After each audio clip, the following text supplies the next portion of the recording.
नमस्कार साथियों, 12वीं कक्षा हिंदी विषय के अंतर्गत सहायक पाठ्य पुस्तक वितान भाग 2 के अंतर्गत थर्ड पार्ट तीसरा पार्ट अतीत में दबे पांव, जिसके लेखक हैं ओम थानवी का पहला वीडियो ऑलरेडी प्रस्तुत किया जा चुका है। प्रस्तुत पाठ इतिहास पर आधारित ऐतिहासिक पाठ है। तो हमने पिछले में चर्चा करते हुए वहाँ के बौद्ध स्तूप तक लगभग पहुँचे थे कि किस तरह से वहाँ का बौद्ध स्तूप एक ऊंचे टीलेनुमा जगह पर टीलेनुमा आकृति में बनाया गया है, जैसे कि आपको चित्र में भी दिखाई दे रहा है।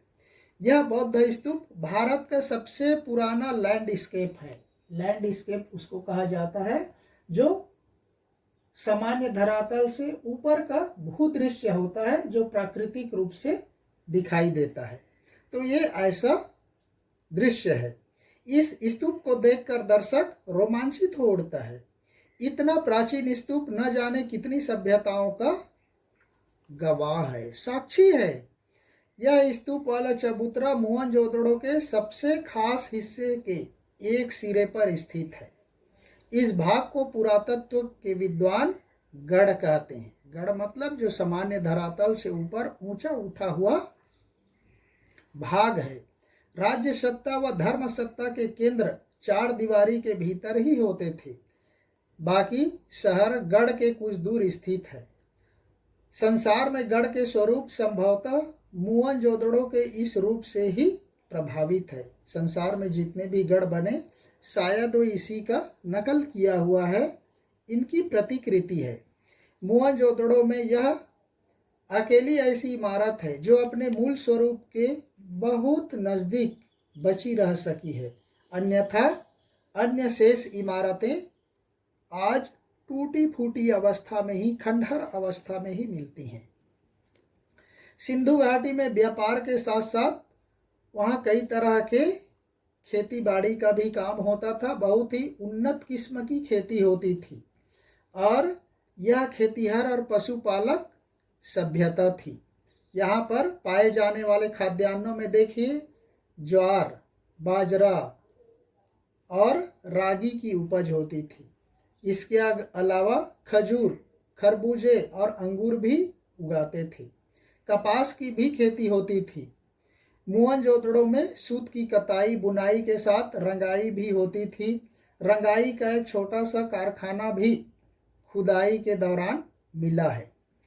यह सभ्यता उन सुमेर से आयात करती थी और सूती कपड़ा निर्यात करती थी। इसीलिए प्राचीन काल में भारत का जो कपड़ा है मलमल का, रेशम का, बहुत प्रसिद्ध था।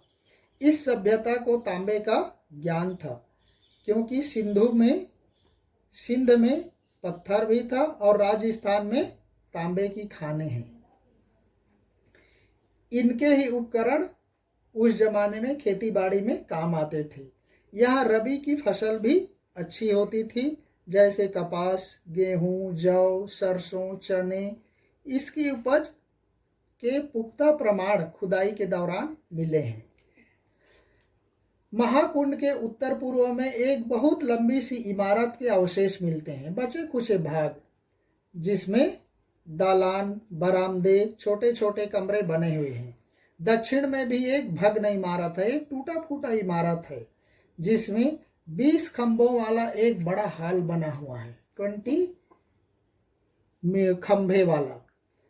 यह संभवतः राज्य सचिवालय, सभा भवन या सामुदायिक केंद्र रहा होगा, ऐसा खुदाई करने वालों का अनुमान है। गढ़ की चार दीवारी के बाहर छोटे छोटे टीले बने हुए हैं, जिन पर बनी बस्ती को लेखक ने नीचा नगर कहा है। पूरब में रईसों की बस्ती है।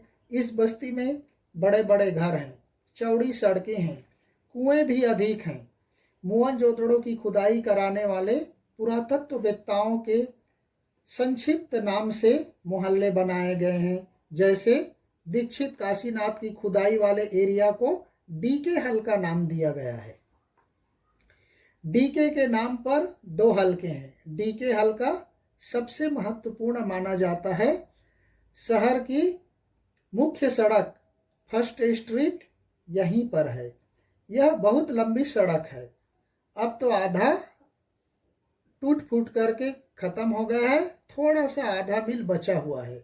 इसकी चौड़ाई 33 फुट 33 फीट और इस सड़क के दोनों ओर घर हैं, किंतु किसी भी घर का दरवाज़ा सड़क की ओर नहीं है।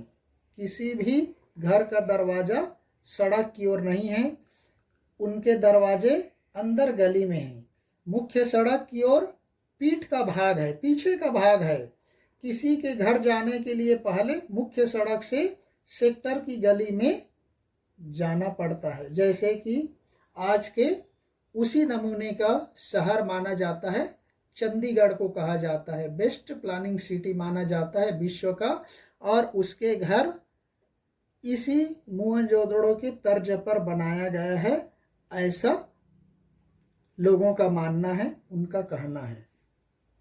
जिनकी घर की जो दरवाजे हैं वो मुख्य सड़क की ओर नहीं खुलती बल्कि पीछे की ओर है।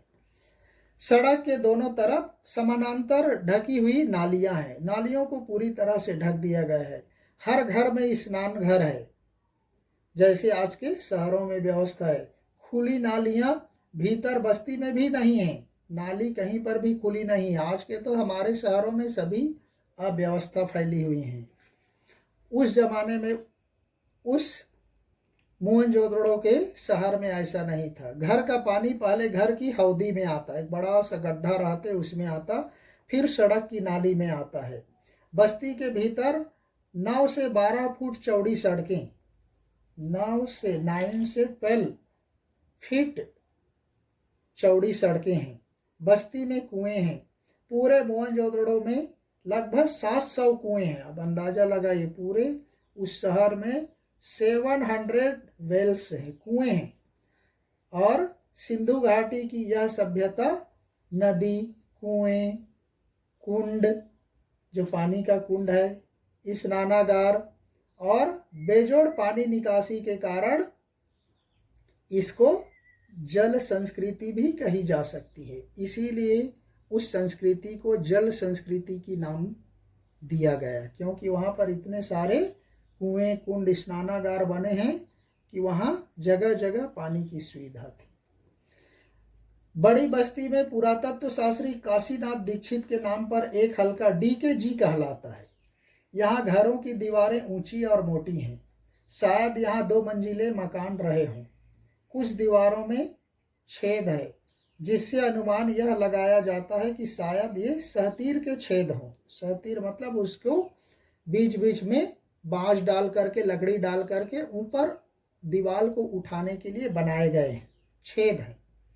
सभी घर 1:2:4, यहाँ पर 1:2:4 की भट्टी की पक्की ईंटों से बने हैं। यहाँ पत्थर का प्रयोग नगण्य है, केवल पक्की ईंटों का प्रयोग किया गया है। पक्की ब्रिक्स का प्रयोग किया गया है, स्टोन पत्थर का प्रयोग नहीं के बराबर है। छोटे बड़े सब घर एक पंक्ति में हैं, एक लाइन में हैं, और अधिकतर 30x30 30x30 फुट के कमरे बने हुए हैं। कुछ इनसे दुगुने या तिगुने आकार के भी हैं। वास्तुकला प्रायः सभी की एक जैसी है। घर का जो मुखिया का घर वही कहलाता है जो बीच में होता है। सभी घरों के बीच का घर मुखिया का घर कहलाता है। इसमें 2 आंगन और 20 कमरे 20 रूम्स हैं। बड़े घरों में ऊपर की मंजिल के निशान हैं। छोटे बड़े सभी घरों में कमरों का आकार प्रायः छोटा है, जिससे यह अनुमान लगाया जाता है कि शहर की आबादी ज़्यादा रही होगी। छोटे घरों में छोटी सकरी सीढ़ियाँ हैं, जिसके पायदान थोड़ा ऊंचे हैं। शायद यह जमीन की तंगी के कारण, जैसे आजकल बड़े बड़े शहरों में जमीन की कमी के कारण मल्टी स्टोरी बिल्डिंग करते, छोटी सीढ़ी लगाते, सेम वहाँ पर भी ऐसी ही व्यवस्था देखने को मिलती है। घरों की खिड़की व दरवाजों पर छज्जे नहीं हैं, जो बाहर की ओर छज्जा होना चाहिए वह नहीं है। नहर के चिन्ह भी नहीं मिल रहे हैं। लगता है उस काल में बारिश खूब होती थी, इसलिए नहर की जरूरत नहीं था। कुओं की अधिकता थी।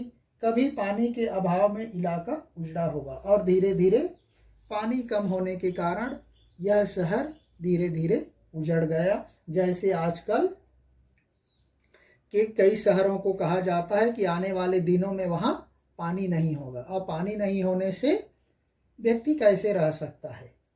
तो इस तरह से यहाँ पर हुआ है।